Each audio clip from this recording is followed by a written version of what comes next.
క్రీస్తు కొరకు ఆత్మలను సంపాదించుట. పేతురు రాసిన మొదటి పత్రిక 3వ అధ్యాయము 15వ వచనము.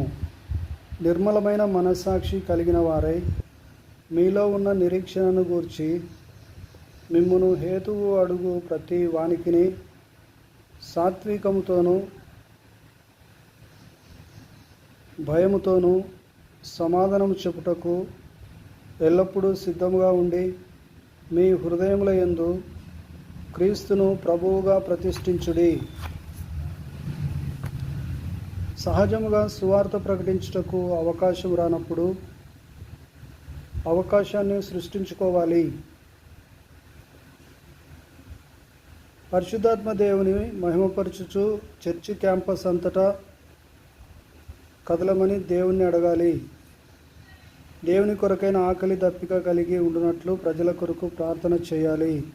శుద్ధ హృదయంతో ప్రభును వెంబడించే విశ్వాసుల కొరకు యేసు యొక్క ప్రేమను ఫీల్ అయ్యేటట్లుగా, చూచేటట్లుగా, గ్రహించినట్లుగా, దేవునిచే ప్రేమించబడినట్లుగా వారి కోసం మనము భారంతో ప్రార్థన చేయాలి.